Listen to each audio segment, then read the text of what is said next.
Hi, I'm Max Farrell, and this is my presentation on file sharing or piracy of music. First of all, I would like to explain the fact that piracy and file sharing are not the same thing. Piracy is the action of illegally downloading copyrighted material. File sharing is just, well, what the name implies, sharing files. As well as this, piracy is not stealing. When you're stealing, you're removing the original product. Piracy just copies and shares copyrighted material. The issue being intellectual property, not actual solid-state objects. There is, as with all arguments, two sides to piracy. The first, of course, being that it is wrong and hurts the artist, so you should not pirate music. Next being that it is an easy way to share music and discover new artists. Deeper analyzation of the problem reveals two parties to concern yourself with. You may concern yourself with the artists themselves and their struggle to get their music known. You may also concern yourselves with the labels, but we will get to them later. Many new musicians use this site, the Pirate Bay, which provides torrents, which are secure files that are used in order for it to be difficult to track the clients downloading them. These files are decoded and decompressed by a torrent client such as uTorrent.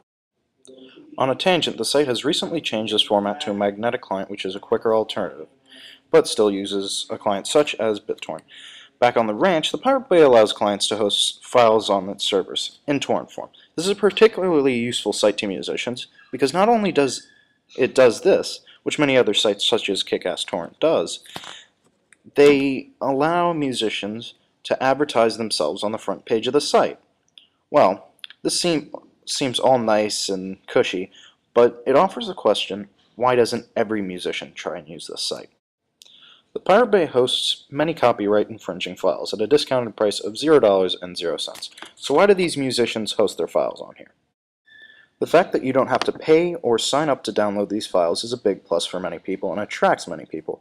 Even though these musicians do not gain money off of their files that they offer, they gain popularity. This sort of advertisement will usually cost a large sum of money for the audience they are reaching.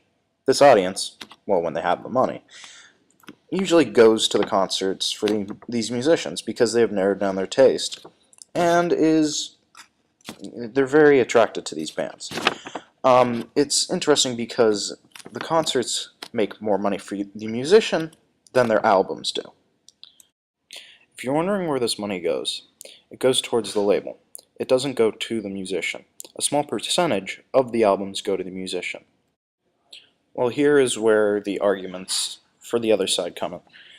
The labels lose money off of this. They lose money off of piracy because they get paid mainly from the albums. This is a large problem, and you have to look at it from the view of the labels. The problem isn't just that they're losing money.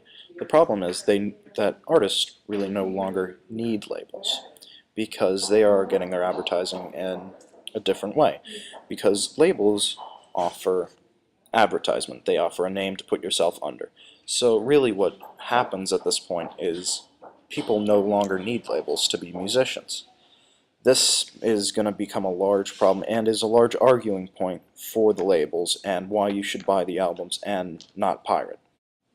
Labels have been around for years. It's been a way of life. You know, you're a musician and you have to try out for a label and you have to go get that. But now that they're becoming obsolete, well, there's a whole lot of people that are going to be unemployed because of that. And it's going to be an entirely different sort of era for music.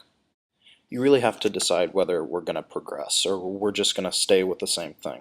Either way, not my problem. You can decide whichever way you want. Another thing you have to look at, though, is no matter which side you're on, it's going to happen. Just because you don't do it doesn't mean other people aren't going to do it. Music has always been stolen. Since it was around, it was stolen. You can't stop stealing. As well as this, many other countries do not have laws against piracy. The idea that media has gotten into its head is that we can stop it.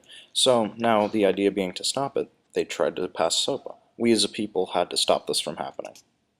These industries, whether it be music, videos, software, are all trying to stop piracy. There's a stopper put on by many industries called DRM, or Digital Rights Management, which protects the sharing of downloads with more than 10 people. Even this ingenious software is easily removed. The fact is that there have been an industry created by people trying to combat this. This online war will never be won by those who are trying to combat pirates, because there are always more of consumers than there are of manufacturers. One example of the power of the consumer is the actions of Anonymous. Anonymous being a group of online activists, or hacktivists as many call them, whose goal is entirely different than that of the group Anonymous who is trying to take down Scientology. Their goal is to police the internet, which has been done amazingly. One story of their power put to good use is their takedown of the child pornography sites on the Tor network. Tor protects the identity of their users, so these people could not be tracked down. So instead of just leaving it alone, Anonymous took down these sites. Really, their actions have been necessary or good. I see no evil done on the part of Anonymous. So what you need to decide is who you're going to fight for.